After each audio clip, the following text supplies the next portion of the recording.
Ricochet has been written off WWE television. Plus, we have a Chad Gable contract update, and an AEW team has been pulled from all future plans. It's all in the Cultaholic wrestling news right now. So, amid reports that he was away to pastures new, it seems as if that he is off television now. He potentially might be off life. Ricochet. Oh, Ricochet. Ricochet, as CM Punk said.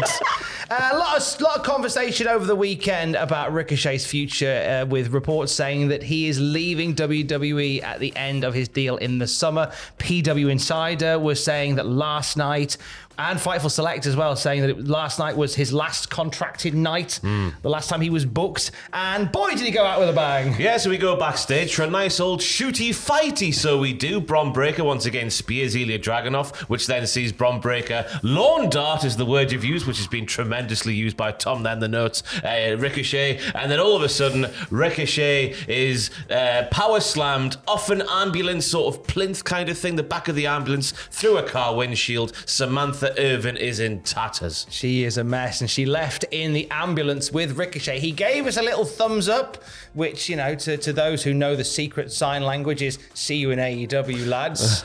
And she got in the ambulance with him, and off she went. The lawn dart thing, I loved it. It was a nice throwback to Kevin Nash doing the same to Rey Mysterio in 1996. Yeah. Rey wanted to go through the window, and then Kevin Nash was like, no, pal, that'll kill you. I'll just throw you into the side of the truck instead.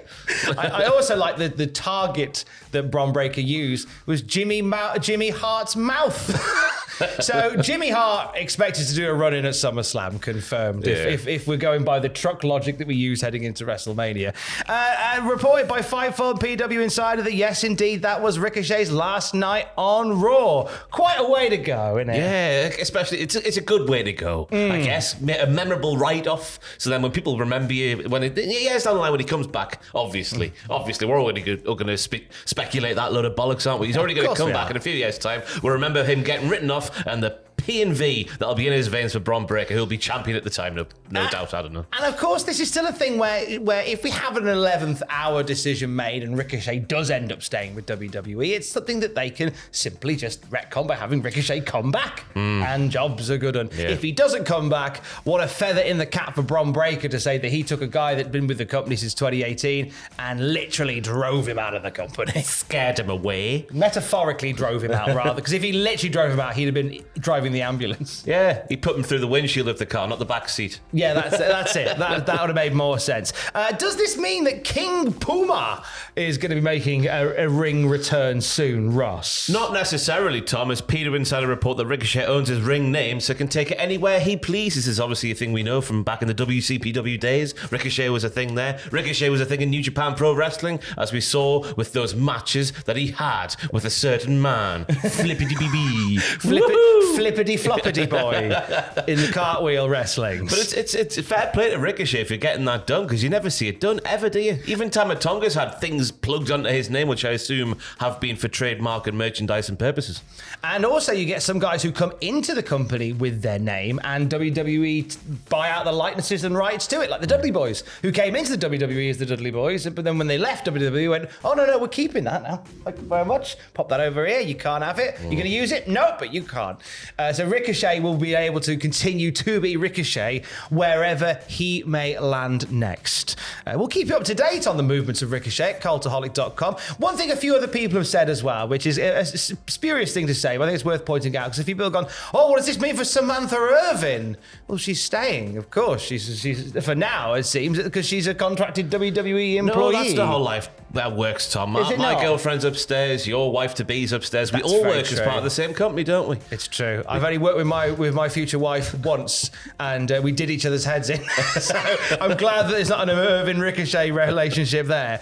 But it does have, like, you know, you've got Deonna Purrazzo in AEW, Steve Macklin in TNA, you've got Rhea Ripley in WWE, and Buddy Matthews at AEW, Nikki Cross in WWE, Killian Dane on the Indies. So you've got plenty of examples of where couples work in different places. I think it's just worth pointing that out. I think Irvin's on such a good thing in WWE. I don't know, outside of another million on top of what she's earning, anything anyone could offer her to do anything different. Exactly, yeah. She's created that niche for herself. I don't even know if it's a niche anymore. It's too widespread now for her to be a niche. She should stay where she is.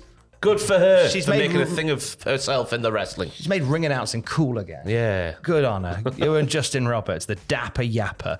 Chad Gable flavoured update. Here's Ross Tweddle with it. This is from Fightful Everybody. Most are expecting Chad Gable to stay in the WWE. Sources within both WWE and AEW assume he's re-signed. That's re-signed, not resigned as in quit. He's re-signed. He's going to stay, or at the very least remaining with the company. There was talent pushing for him to join AEW, and we're told he was being heavily discussed backstage last week. I didn't see him going elsewhere, to be honest with you. As exciting as it would have been, the opportunity maybe of Chad Gable doing a G1 climax would have been, There's still time for that. There's still plenty of time. That man has a heart rate, Tom, of 36. I'm not sure what his age is, but his heart rate is 36. His resting heart rate is 36. Jeez. I watched him do the workouts with Shamu a little while ago, and yes, he's that much of a psycho. His heart rate is that low. He could kill a man and not even break sweat. That's amazing to have, because they reckon a good wrestling heart rate is between something like 60 to 89, I think. What's mine at the moment? 77. Oh gosh, I better calm down. You have just run in though. I have just run into work. Come down, won't you? I have just run into work, to be fair. But apparently my heart stopped. Okay, keep an eye on that just in case. It means I can't get half the work done I need to get done. Also, last night we had what could possibly be our final QR code. It's been 70 days, I do believe, since the first tease of the Uncle Howdy return. And last night's QR code takes you to a countdown clock that expires on Monday. Yeah, this is not the first time we've seen one of these QR code promo package video things have a thing that references next week's Raw. This all but confirms that it's going to happen next week on Raw. If it doesn't happen, all faith is lost in the Wyatt Six. You absolutely need to have it next week, otherwise goodness knows what. And what a way to come out of Clash of the Castle that would be with however that show ends up going down. It kind of feels like an exciting restart. If this faction is going to be as dark and as aggressive and as shocking as all these posts have made them out to be, because I'm expecting like Raw to end next week in just carnage. Yeah.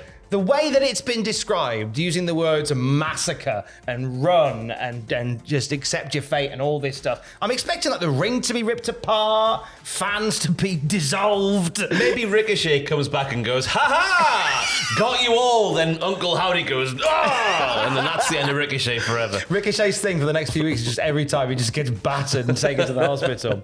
But I'm intrigued to see how this lives up to the build and the hype that they've given it. Yeah. If hopefully it does. I don't want us to sit here on Tuesday and go, oh, that was rubbish, wasn't it? Well, because to be fair, I know it's a raw subject to talk about still, but Uncle Howdy in his first incarnation with Bray Wyatt at the start of 2023, wasn't it? It wasn't good. I know it's harsh to say, but it wasn't good. He stood there laughing for a minute once. That was one of his weekly appearances on TV. So hopefully they can get it right this time, whatever it's going to be. Personally, I would scrap the Uncle Howdy stuff and just have it be. I was always saying it should be Wyndham. No, what's Taylor Wyatt. Just have Bray's name there. Oh, nice. Have him represent, because this is the whole message that they're conveying, that they're going to carry out Bray's work, since Bray can't be here, obviously. They're going to continue his good work. Just a few days before that, we have Clash at the Castle in Glasgow, and Drew McIntyre, as a result of beating Finn Balor last night, means that the stipulations for the world title match with him and Damian Priest is no outside interference from the Judgment Day. Yeah, so basically Damian Priest turned into The Rock on last night's Raw. He said, hey, if Finn Balor beats you, then I want the JD front and centre for me whipping your bahum in your hometown-ish of Glasgow, Scotland. But if you defeat Finn, then the JD will be banished from ringside. So it had all the energy of The Rock, except it didn't go the way you wanted it to. Judgment Day rules. Oh, wait, no, didn't work. The biggest news, though, Tom, just on Finn Balor as well, the thing with the hotel key. Right? So Liv Morgan, being such a saucy lady, is like, Dom, oh God, here's a quote that needs to come out of my mouth. You deserve a lady who isn't afraid to call you daddy, Tom. So then she's like, come and meet me in my hotel room after the show, like Mr. Worldwide Pitbull. Dom's like, no. Look, lads, she's gave me the hotel key. I don't want it. He throws it down on the table. Finn Balor at the start of one of these segments goes like that. puts it in his pocket. A married man. Not in kayfabe, I guess. You know but why? Still. You know why he's done it though? Why? To go and get all the free little coffee sachets and stuff out of the tea and coffee making facilities. The continental breakfast tomorrow morning. Well, that's it. He can go in. He's box clever as Finn Balor. He can just flash that card this morning and just go, yeah, I'm in that room. I've come for the breakfast. God, what a silly man. I was thinking he was going to go there and knock boots with Liv Morgan. No, Bloody hell. He's going to knock bacon instead. Clash of the Castle this weekend. Fraser Porter and Jack the Jobber are going to be there, like shareware, and we're going to bring you live reactions, 9 pitches, and what happened, and the WTF moments as well. It's going to be a busy old week as WWE comes to our neck of the woods, goes up to Scotland for a bit. Yes, and for a pretty penny as well. For a very, very pretty penny.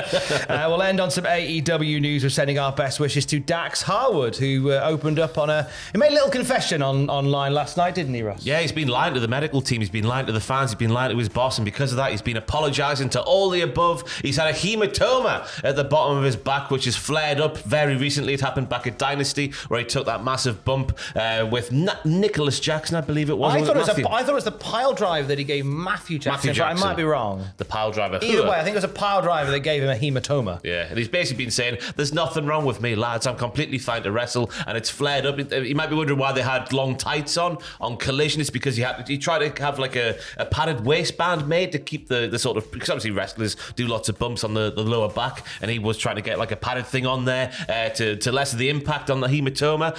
He tried it with the short tights, didn't look right, so he had the long tights made. That's why they were wearing long tights, and they couldn't keep up the cover story any longer, so he's just got to go away now and have some time off. Yeah, so it swelled up to the size of a football after his match on Collision, says Dax Harwood. He said he didn't want to come off the road because it would have meant that Cash Wheeler would have come off the road as well, but consequently the doctors have said, look, either you take time off now or this may force you to retire. No set time frame for their return. Of course, we send them a full and speedy recovery to Dax Harwood. Horrible thing to go through, especially when you kind of pushing through it and you know every part of you is aching. You're like, I can't tell anyone, I want to just keep going. Yeah, that lump there, that hump back at the bottom of the back should not be on a back. That should not be a hump that you see unless on your you back. are a whale in the sea. which last time I checked, Dax Harwood is not. No, he's not. More wrestling news as we get it, of course, throughout the day at cultaholic.com. Stay safe. Love you. Bye.